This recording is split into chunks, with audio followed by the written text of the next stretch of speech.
سننا ہے, یہاں سے چیزیں لے کر ہمیں جانا ہے اپنی ذاتی زندگی. تیسرا مسئلہ,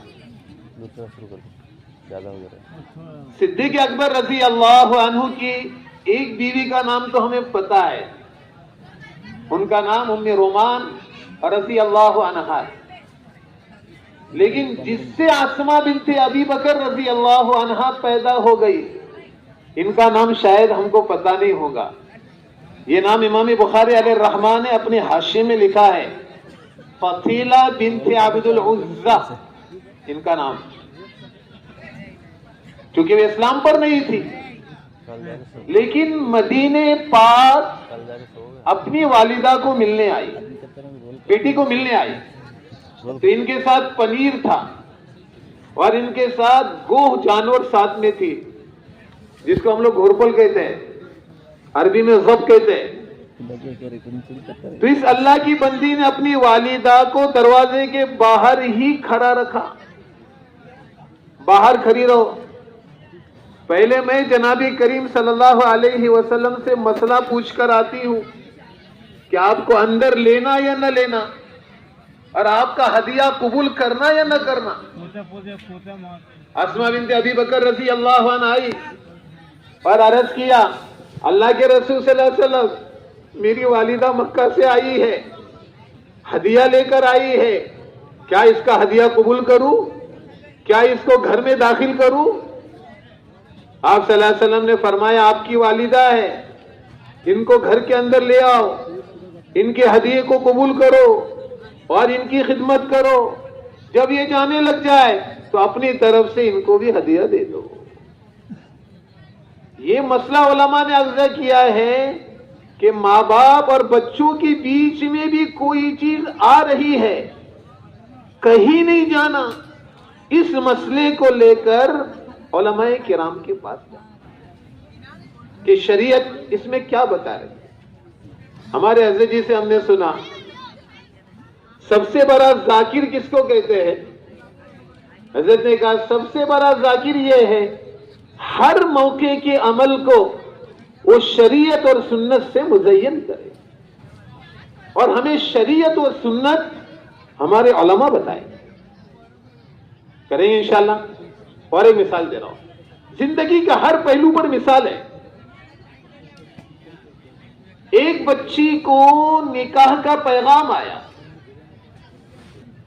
لیکن اس بچی سے 3 خطائیں ہوئی تھی. پہلی خطا زندہ درگور ہونے سے بچی تھی, اور دوسری خطا اس سے ایسا کام ہوا تھا جس سے شرعاً اس پر حد جاری ہوتی ہے, اور تیسرا کام چھری سے اس نے اپنی گردن کی رگیں کاٹنے کی کوشش کی, گھر والوں نے بچایا, پھر علاج کر کے اللہ نے اس کو شفا دی. اس لڑکی کو نکاح کا پیغام آیا. گھر والوں نے آپس میں مشورہ کیا کہ لڑکے والوں کو بتانا چاہیے. مولانا یوسف صاحب رحمۃ اللہ علیہ نے حیات الصحابہ میں اس جملے کا ترجمہ کیا, گھر والوں کو بتانا چاہیے. اس کا کیا مطلب؟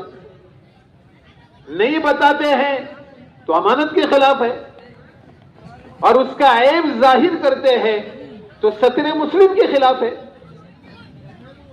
نہ بتانا امانت کے خلاف, ظاہر کرنا ستر مسلم کے خلاف. کیا کریں؟ جاؤ علماء کرام کے پاس, آپ کو رہبری دیں کہ اس وقت آپ کو کرنا کیا ہے.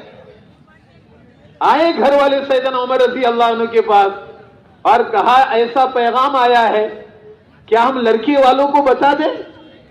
امت کے سب سے بڑے عالم نے مسئلہ بیان کیا, فرمایا, کواری, پاک دامن, پاکیزہ, با حیا لڑکی کا جس طرح نکاح کیا جاتا ہے, اسی طرح اس کا بھی نکاح کرنا. اگر اس کے عیب کو ظاہر کیا تو تمہیں ایسی مار ماروں گا, فرمایا لوگ زمانے تک یاد رکھیں گے. آپ سے میں چند باتیں یاد رکھتا ہوں. اللہ معاف, اللہ آپ کو مجھے ایک نظام الدین کا جملہ سنانے کے لیے آپ کو اتنے واقعات سنانا, ورنہ ہر اس پہلو میں خاندان ٹوٹ جاتے ہیں. فاطمہ رضی اللہ عنہا بہت ڈرتے ہوئے یہ واقعہ سنا رہا ہوں آپ کو. ہو گیا حضرت علی رضی اللہ عنہ سے کچھ ہو گیا. فاطمہ رضی اللہ عنہ گھر آئی. اللہ جزائے خیر دے, پوری امت کی طرف سے اللہ جناب کریم صلی اللہ علیہ وسلم کو بہترین بدلے دے. جیسے بچی کے چہرے پر ناراضگی دیکھی, 3 باتیں پر. بیٹا, میں نے اپنے خاندان کے سب سے بہترین شخص سے تیرا نکاح کیا. ایک جملہ. دوسرا, یہ مدینہ ہے نا, یہ علم کا شہر ہے, تو علی رضی اللہ عنہ اس کا دروازہ ہے. اور تیسرا جملہ کہا, یہ مسجد نبوی ہے, اس میں جنابت کی حالت میں 2 ہی لوگ گزر سکتے ہیں, یا تو میں گزر سکتا ہوں یا تو علی گزر سکتے ہیں. ہمارے حضرت جی نے یہاں ایک جملہ کہا, کوئی آپ کے سامنے کوئی حال لے کر آئے کسی کے بارے میں تو اس کی خیر بیان کرنا سنت ہے. اس کی خیر بیان کرنا کیا ہے؟ آپ صلی اللہ علیہ وسلم نے خیر بیان کیا. اور اگلا جملہ بہت سخت ہے. فرمایا بیٹی, دروازے پر علی بھی ہے رضی اللہ عنہ, وہ بھی دروازے پر ہی ہے, سب سن رہے ہیں. علماء نے لکھا علی دروازے پر کیوں ہے, اس کا بھی نقطہ لکھا ہے. اس وجہ سے دروازے پر ہے کہ فاطمہ رضی اللہ عنہا کی بات سن کر اگر اللہ کے رسول کے دل میں ذرا سی بھی بات آئی, اس دوران میری موت آئی, تو میری ہلاکت یقینی ہے. اس وجہ سے وہ بھی دروازے پر ہے. کیا کہا, بیٹی تو لوٹ جا نا بیٹی. کہ اگر بیٹی تو نہ لوٹی اور میرے گھر پر تیرا انتقال ہوا تو میں تیری نماز جنازہ نہیں پڑھوں گا. بھیجا.